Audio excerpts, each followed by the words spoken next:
नमस्कार, मैं पवन कुमार। आपका हमारे YouTube चैनल द गुरु में स्वागत है। आज की इस वीडियो में हम चर्चा कर रहे हैं सामाजिक न्याय यानी सोशल जस्टिस की। ये कक्षा 11 का चौथा अध्याय है। इसके अलावा जो सभी पॉलिटिकल इंटरेस्ट रखते हैं या जो सोशल इंटरेस्ट रखने वाले व्यक्ति हैं वो भी इसको समझें। इसके अंदर जो बातें हैं वो एक आम व्यक्ति से जुड़ी हुई बातें हैं। तो चलिए प्रारंभ करें इसको। इससे पहले मेरा निवेदन रहेगा कि आप चैनल को सब्सक्राइब कर लें, वीडियो पूरा देखें, पसंद आए तो लाइक और शेयर भी करें। चलिए हम बात कर लेते हैं सोशल जस्टिस क्या है, यानी न्याय क्या है। न्याय को समझ लेंगे वही सामाजिक न्याय में आ जाएगा। सभी तरह के न्याय जो हैं वो समाज से जुड़े हुए होते हैं। तो हम पहले बात कर लेते हैं न्याय क्या है, इसको समझें। इससे पहले हम कुछ छोटे छोटे फैक्ट्स देख लेते हैं। जैसे न्याय की बात करते हैं तो हम इसके साथ एक शब्द काम में लेते हैं, प्रेम। तो ये प्रेम जैसा ही है। न्याय और प्रेम को हम एक जैसा ही मानते हैं और न्याय को भी कोई बुरा नहीं कहता है। जैसे प्रेम को भी बुरा नहीं कहते ना, ऐसे न्याय को भी कोई बुरा नहीं, यानी ये मानते हैं कि न्याय अच्छा ही होता है। प्रत्येक व्यक्ति अपने लिए व अन्य के लिए न्याय चाहता है। देखो, न्याय व्यक्ति खुद के लिए भी चाहता है कि मेरे साथ न्याय हो, और दूसरा वो उसके जो रिश्तेदार हैं या उसके जो मित्र हैं उनके लिए वो चाहता है कि न्याय हो। न्याय का सरोकार नियम वो तरीके से होता है, यानी न्याय जो है नियम और तरीके से बाउंड एक विचारधारा है, यानी उसके अंदर बंध के कोई काम हो रहा है, यानी वो न्यायबद्ध काम है, ऐसा हम मानते हैं। आगे बात करें तो हम पहले जो न्याय जो था वो धर्म से जुड़ा हुआ मानते थे, यानी राजा महाराजा जो न्याय की बात करते थे यानी वो धर्म से अटैच था। और धर्म जो था वो समाज के लिए एक सर्वमान्य कॉन्सेप्ट था।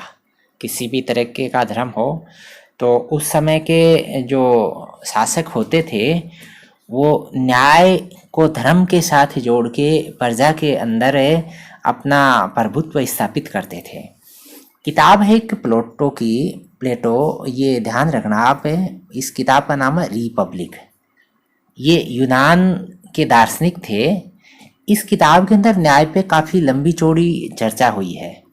और फिर इसके साथ जो इनके शिष्य थे सुकरात, उन सब की वार्ताएं इसमें शामिल हैं। सुकरात का आकलन था कि जो अन्यायी है वे न्यायी लोगों से अच्छे मानते हैं। ये समाज की स्थितियां क्लियर की है इन्होंने। ध्यान देना, आप भी महसूस करते होंगे कि जो समाज के अंदर अन्याय यानी जो सामान्य से हट के काम करते हैं, यानी जो नियमों में बाउंड काम नहीं है, जो काम कोई तरीके से नहीं हो रहा है, यानी वहाँ अन्याय है, ऐसे लोग ज़्यादा बेहतर मानते हैं हम, और हमको दिखता भी है ऐसा हो रहा है। तो इसका मतलब हर कोई अन्यायी हो जाए, फिर बेहतर स्थिति है तो फिर हर कोई अन्यायी हो जाए, ऐसा उचित नहीं है, ये ठीक नहीं है। क्योंकि दीर्घकालिक बात करें तो न्यायी जो व्यक्ति हैं ये दीर्घकाल के अंदर सरवाइव करेंगे। न्याय में तमाम लोगों की भलाई जुड़ी रहती है। अन्याय के अंदर कुछ लोगों का भला हो सकता है, एक बड़े ग्रुप का भला नहीं होगा। न्याय के लिए ज़रूरी है कि हम तमाम व्यक्तियों को समुचित और बराबर अहमियत दें। ये बहुत अच्छी बात कही है कि न्याय कब संभव होगा, जब सभी व्यक्तियों को समुचित और बराबर अहमियत मिलती रहे। अब हम बात करें समान लोगों के प्रति समान बर्ताव की, अगर बात आई है तो इसको हम समझ लें, यानी ये जस्टिस की थ्योरीज हैं, न्याय के प्रिंसिपल्स हैं। तो इनके अंदर ये भी एक प्रिंसिपल है, समान लोगों के प्रति समान बर्ताव। देखो, समान चारित्रिक विशेषताओं वालों के साथ समान अधिकार और समान बर्ताव, ये जो बात यहाँ पर कही है इसको और आगे हम डिफाइन करें, यानी वर्ग, जाति, नस्ल, लिंग के आधार पर भेदभाव नहीं हो, ये हम समानता में भी समझ चुके थे। समानता का हमने पहले वीडियो डाल दिया था, उसमें भी आप इसको बारीकी से समझें। और फिर एक बात और कही इन्होंने, काम और कार्यकलापों के आधार पर जांचें। इस चीज़ को भी आप समझ लें कि कैसा काम है, ठीक है, और उस काम के लिए जो व्यक्ति लगे हुए हैं क्या उनके साथ भेदभाव नहीं हो रहा है। यानी देखो, आप एक ही जाति के दो व्यक्ति मान लीजिए अलग अलग काम कर रहे हैं, तो हम ये मानते हैं कि उनके कामों के आधार पर भेदभाव आपको दिखाई देगा। समाज के अंदर ऐसा प्रतीत होता है। आपने ऐसे बहुत सारी चीज़ें महसूस की होंगी, घटनाएं महसूस की होंगी, जहाँ पर नस्ल यानी लिंग के आधार पर न्याय नहीं हो रहा है। एक काम यानी एक मजदूरी के लिए एक महिला भी आई हुई है, एक पुरुष भी आया हुआ है। पुरुष को ज़्यादा मानदेय मिला, महिला को कम मानदेय मिला, इसका मतलब भेदभाव हो गया वहाँ पर। तो फिर सामाजिक न्याय की जो हम बात कर रहे हैं वो तो नहीं हुआ ना। ये कह रहे हैं कि समान लोगों के प्रति समान बर्ताव, ये अगर हो रहा है तो ये एक प्रिंसिपल है जस्टिस का, वो फॉलो होगा। फिर अगला जो इन्होंने विचार रखा है समानुपातिक न्याय, इसके अंदर जो बातें आई हैं इसको हम समझें पहले। क्या सभी को परीक्षा में समान अंक दे देने चाहिए, इस कॉन्सेप्ट को आप समझ लेना। हम कहते हैं ना कि सबके साथ बराबर का व्यवहार कीजिए, सबको बराबर रखिए। तो फिर परीक्षा के अंदर मान लीजिए एक परीक्षा के अंदर एक कक्षा के 20 स्टूडेंट बैठे हैं, एक ने अच्छी मेहनत की, एक ने कम मेहनत की है, एक प्रखर बुद्धि है, एक मंद बुद्धि है। हम सभी को क्या बराबर अंक दे सकते हैं? ऐसा नहीं होगा, ऐसा नहीं होगा। अगर ऐसा होता है तो फिर गुणवत्ता के साथ और प्रयासों के साथ क्या होता है? खिलवाड़ होगी। तो यहाँ इन्होंने कहा है गुणवत्ता और प्रयासों को नज़रअंदाज नहीं किया जा सकता है, इनको भी ध्यान में रख के ही क्या है न्याय किया जाएगा। अच्छा, फिर आगे देखिए, वांछित मेहनत, कौशल और संभावित खतरों आदि के अनुरूप मेहनत आना तय हो सकता है। किसी का काम जो है ज़्यादा यानी मेहनत का है, किसी का काम ऐसा है कि जिसमें खतरे ज़्यादा हैं, किसी के अंदर ज़्यादा कौशल की आवश्यकता है, तो वहाँ पर हम कुछ उनके मानदेय के अंदर यानी उनके प्रतिफल के अंदर कुछ परिवर्तन हम कर सकते हैं। तो ये समानुपातिक स्थिति है। समाज में न्याय के लिए समान बर्ताव के सिद्धांत का समानुपातिकता के सिद्धांत के साथ संतुलन बैठाने की जरूरत है। अब हमको ये भी तो देखना होगा कि कितना इसके अंदर वेरिएशन जो है जरूरी है। मान लीजिए एक खतरा है एक काम के अंदर, एक में कम है, लेकिन वहाँ पर हम एक को इतना ज़्यादा हम प्रतिफल दे रहे हैं कि जिसको आंशिक खतरा है उसको उसका हो सकता है 1/3 या 1/6 ही मिल रहा है। ऐसा तो नहीं होगा, फिर वो सोशल जस्टिस नहीं हो पाएगा। तो ये बात हुई हमारे दूसरे प्रिंसिपल की यानी समानुपातिक न्याय की। तीसरा जो प्रिंसिपल है इसमें ये बात करते हैं विशेष जरूरतों का विशेष ख्याल। ध्यान देना, विशेष जरूरतों का विशेष ख्याल, नाम से क्लियर हो रहा है ये। तो यहाँ पर हम देख लेते हैं जो लोग कुछ महत्वपूर्ण संदर्भों में समान नहीं होते हैं उनके साथ भिन्न ढंग से व्यवहार किया जा सकता है। ध्यान देना, कुछ महत्वपूर्ण संदर्भों में समान नहीं है, उनके साथ कुछ तो अलग व्यवहार करना ही पड़ेगा। विकलांगता वाले लोगों को विशेष सहायता देना ये वो नहीं है कि सबके साथ समान बर्ताव कर दें, कुछ इनको विशेष सहायता देनी पड़ेगी, इनके लिए रैंप भी लगवाने पड़ सकते हैं। ऐसा नहीं है कि जो सामान्य व्यक्ति है वो कहे कि हमारे साथ न्याय नहीं हुआ, ये आपने अलग अलग बर्ताव कर दिया, ऐसा नहीं हो सकता है। ऐसा करना पड़ेगा तब ही क्या होगा, न्याय जो है वो हो पाएगा। आगे देखें हम, जिनके पास शिक्षा, स्वास्थ्य और अन्य सुविधाओं की पहुंच नहीं है उन्हें भी कुछ विशेष देना पड़ेगा। ऐसे इंटीरियर के अंदर जो लोग बसे हुए हैं उनको हम एजुकेशन या हेल्थ या अन्य जो फैसिलिटी हैं मेडिकल वगैरह की आगे इसके अंदर, या और जो प्राइमरी नीड्स हैं उनके लिए हम कुछ विशेष सुविधाएं मुहैया करवा सकते हैं। वहाँ जो दूसरा व्यक्ति जिसके पास ये सुविधाएं ऑलरेडी, यानी उसके इन्वायरमेंट के अंदर ऐसी चीज़ें हैं जिसके अकॉर्डिंग ऑटोमेटिक उनको ये ज़्यादा मिल रही, वो ये ऐसा नहीं कह सकता कि उन इंटीरियर के लोगों को आपने ये क्यों दे दिया, आपने ये विशेष बर्ताव क्यों किया। ऐसा ज़रूरी है, अगर ऐसा होगा तो ही सोशल जस्टिस हो पाएगा। अब हम बात कर लेते हैं न्यायपूर्ण बंटवारे की। सरकार सुनिश्चित करे कि कानून और नीतियां सभी पर निष्पक्ष रूप से लागू हों, यानी सभी पर निष्पक्ष रूप से ये लागू हों, तभी तो न्यायपूर्वक बंटवारे की बात करेंगे। वस्तु और सेवाओं का न्यायोचित बंटवारा, वितरण, ठीक है, ये आप ध्यान रखें। यानी जो सेवाएं हैं वो सभी जगह, यानी एक ऐसा एरिया है जहाँ पर परिवहन का कोई साधन नहीं है, कोई बस नहीं है, कोई ट्रेन नहीं है, कोई शिक्षा नहीं है, यानी वो जो सेवाएं हैं उनका समान वितरण हो। वस्तुएं हैं, कहीं पर जो है आप 100 किलोमीटर जाने के बाद में सब्जी की एक दुकान मिल रही है और कहीं पर आपको 10 मीटर की दूरी पर भी सारी सुविधाएं मिल पाएंगी। ये जो वितरण की बात कर रहे हैं, न्यायोचित वितरण की, अगर ये हो रहा है ना तो भी वो जस्टिस है। फिर छुआछूत उन्मूलन और भूमि सुधार के कानून जरूर बने हैं। यानी ये चीज़ जो है सोशल जस्टिस को स्थापित करने के लिए सरकारों ने कानून बना के ऐसा किया है, लेकिन ज़मीन पे इसका जो है इम्प्लीमेंटेशन है वो बेहतर तरीके से अभी तक नहीं हो पाया है। इसके कारण क्या है, ये सिर्फ कानून के रूप में ही रह गए हैं।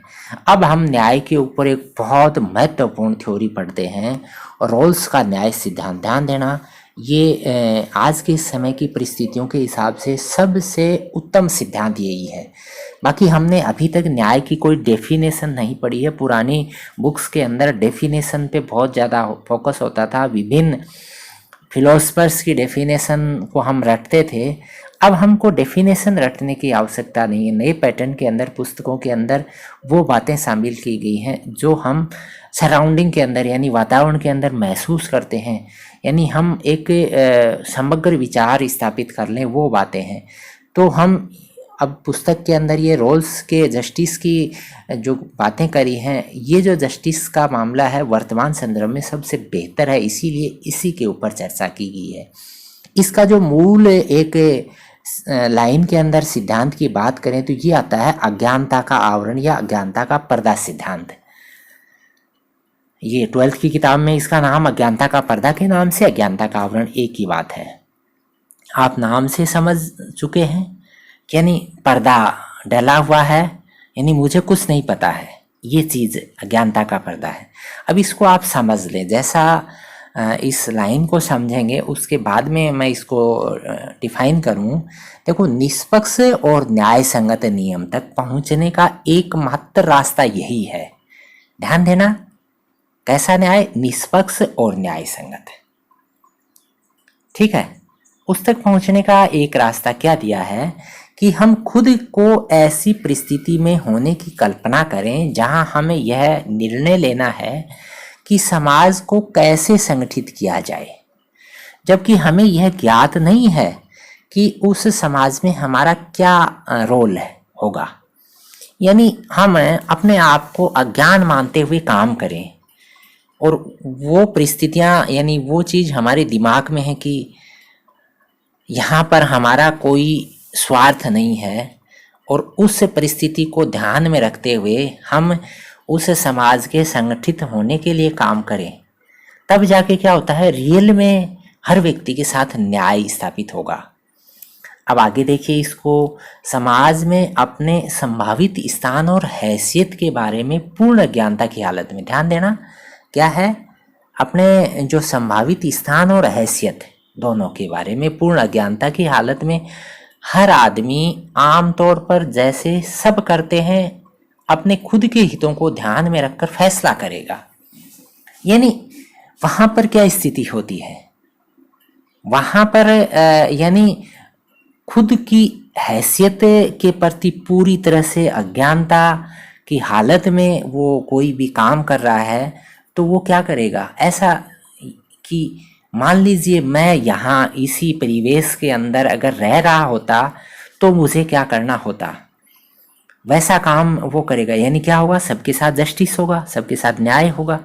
यही सोशल जस्टिस का सबसे बड़ा प्रिंसिपल है जो रोल्स ने कहा है, और रियल में वर्तमान स्थितियों में ऐसे ही विचारों की सख्त आवश्यकता है। यानी हर कोई सबसे बुरी स्थिति के मद्देनजर समाज की कल्पना करेगा। नहीं, अज्ञानता का कल्पित आवरण ओढ़ना, ध्यान देना क्या कहा है ना इन्होंने, कल्पित आवरण किसका, अज्ञानता का ओढ़ना उचित कानूनों और नीतियों की प्रणाली तक पहुंचाने का पहला कदम है। हम यानी उस चीज़ से हमारे जो हैं कोई व्यक्तिगत सरोकार नहीं जुड़े हुए हैं, फिर हम काम कर रहे हैं तो रियल में टारगेट तक जल्दी पहुंचा जाएगा। इसमें नैतिकता की बजाय विवेकशील चिंतन पर जोर होता है। देखो ध्यान देना, नैतिकता यहाँ पर इतनी ज़्यादा हावी नहीं है जितना कि विवेकशीलता है। यानी विवेकशील चिंतन यहाँ पर ज़्यादा काम में आ रहा है। अगर हम आगे बात करें तो सामाजिक न्याय का, आप रोल्स के न्याय के सिद्धांत को क्लियर कर चुके हैं। अगर फिर भी आप के कोई डाउट हैं तो आप कमेंट बॉक्स में डालें, हम प्रयास करेंगे उसका बेहतरीन सॉल्यूशन आप तक पहुंचाने का। सामाजिक न्याय का अनुसरण की बात करें तो इसमें क्या होता है, न्यायपूर्ण समाज को लोगों के लिए न्यूनतम बुनियादी स्थितियाँ जरूर मुहैया करानी चाहिए ताकि वे स्वस्थ और सुरक्षित जीवन जीने में सक्षम हो सके। समझ में आ गई इस चीज़ को, हम बार बार चर्चा करते आ रहे हैं। लोगों की बुनियादी ज़रूरतों की पूर्ति लोकतांत्रिक सरकार की जिम्मेदारी समझी जाती है। यानी इसमें वो चीज़ें डाली हैं कि समाज के अंदर एक ऐसा परिवेश तैयार हो जिसका सभी अनुसरण करें, एक दूसरे व्यक्ति उनको देख के उनका अनुसरण करें, चाहे वो आपका स्थानीय जनप्रतिनिधि है या ऊपर का जो राज्य स्तर का या राष्ट्रीय स्तर का जनप्रतिनिधि है, उन सब की ये जिम्मेवारी है। यानी वो लोकतांत्रिक सरकार वही तो है कि वो क्या करें, लोगों की बुनियादी ज़रूरतों की पूर्ति कर दें, और वो अगर पूरी तरह से फुलफिल हो रही हैं तो लोग बाग क्या करते हैं, ऑटोमेटिक ही स्वतः ही क्या करते हैं, जस्टिस के प्रिंसिपल्स को फॉलो करने लग जाते हैं। तो अपने आप ही समाज के अंदर जो है जस्टिस है, न्याय स्थापित हो जाता है। एक नई चीज़ आई है इस बार, इसको भी हम समझे, मुक्त बाजार बनाम राज्य का हस्तक्षेप। इसको आप दोनों वे में समझना, ध्यान देना। व्यक्तियों को संपत्ति अर्जित करने के लिए तथा मूल्य, मजदूरी और मुनाफे के मामले में दूसरों के साथ अनुबंध और समझौतों में शामिल होने के लिए स्वतंत्र रहना चाहिए। यानी मेरी मर्जी मैं किसके साथ कौन सा अनुबंध करता हूँ, कौन सा समझौता करता हूँ। मैं मेरी संपत्ति, मेरे पास कोई संपत्ति है, मेरा कोई प्रोडक्ट है, मैं जो काम कर रहा हूँ उसका मुझे क्या मेहनताना मिलेगा, मैं जो चीज़ पैदा कर रहा हूँ उसका मुझे किस तरह से मुनाफा लेना है, इसके लिए मैं फ्री हूँ। यही तो मुक्त बाजार है। अब ये चीज़ जो है हो सकता है प्रतिस्पर्धा के लिए अच्छी भी हो, लेकिन हो सकता है इसका कुछ विशेष स्थितियों में नुकसान भी हो, ऐसी भावना का। तो ध्यान देना, इन्होंने कहा है राज्य ऐसे लोगों को विशेष सहायता प्रदान करे जो इस प्रतिस्पर्धा नहीं कर सकते हैं। अब समाज के अंदर वो लोग भी हैं जो ऐसाए हैं, यानी उन लोगों को अगर उस प्रतिस्पर्धा की स्थिति में छोड़ दिया जाए, यानी एक भेड़ों के झुंड के अंदर एक ऐसी विकलांग भेड़ को भी छोड़ दिया जाए जो सामान्य के बराबर चरने के लिए नहीं जा सकती, तो वहाँ पर सरकार यानी उसका जो मालिक है उसका क्या दायित्व है कि वो उसके लिए अलग से जो है चारे की व्यवस्था कर दे, क्योंकि वो सामान्य के साथ नहीं चल रही। मुक्त बाजार तो ये कहता है कि उनको छोड़ दीजिए, सबको स्वतंत्र कर दीजिए अपने तरीके से, अपने यानी वो खुद समझौते करेंगे कि जिसमें ताकत है वो, मुक्त बाजार तो यही कहेगा ना, जिसके अंदर ताकत है, जो उन परिस्थितियों के अंदर अपने आप को एडजस्ट कर पाता है, वो क्या होगा, वो सरवाइव करेगा, यानी आगे बढ़ पाएगा। तो यहाँ इन्होंने कहा राज्य ऐसा करे। आगे जो बात करी है इन्होंने, उसमें इन्होंने कहा है अच्छी गुणवत्ता की वस्तुएं और सेवाएं लोगों की खरीदने लायक कीमत पर उपलब्ध हों, ये भी राज्य करे। यानी स्टेट ऐसा करना चाहिए इसको, संविधान में भी इसका उल्लेख है, राज्य को ऐसा करना चाहिए, क्योंकि उस प्रतिस्पर्धा में हो सकता है सेवाएं और वस्तुएं जो हैं उनकी गुणवत्ता के ऊपर जो है रियल में काम होना चाहिए, वो नहीं हो। तो सरकार का दायित्व है कि अच्छी गुणवत्ता की चीज़ें और अच्छी सेवाएं जो हैं जिनको आम पब्लिक उस प्रतिस्पर्धा के अंदर खरीद पाए, यानी उनको उनका उपभोग कर पाए, तो वो जो स्थिति है वो क्या होगा, एक न्याय, यानी सभी के साथ क्या हुआ, एक ऐसा व्यवहार हुआ जिससे वो अपनी लक्ष्यों की ओर आसानी से बढ़ पाए, और वही तो न्याय है, जस्टिस है। तो ये जो कॉन्सेप्ट है, इस कॉन्सेप्ट के ऊपर भी क्या है, सरकार को विशेष गौर करना चाहिए। तो साथियों, ये कुछ बातें थी जो न्याय के रियल मोटो को समझाने में आपकी मदद कर पाएंगी। फिर भी अगर आपका कोई इसके अंदर डाउट है तो आप कमेंट बॉक्स में डालें, प्रयास करेंगे।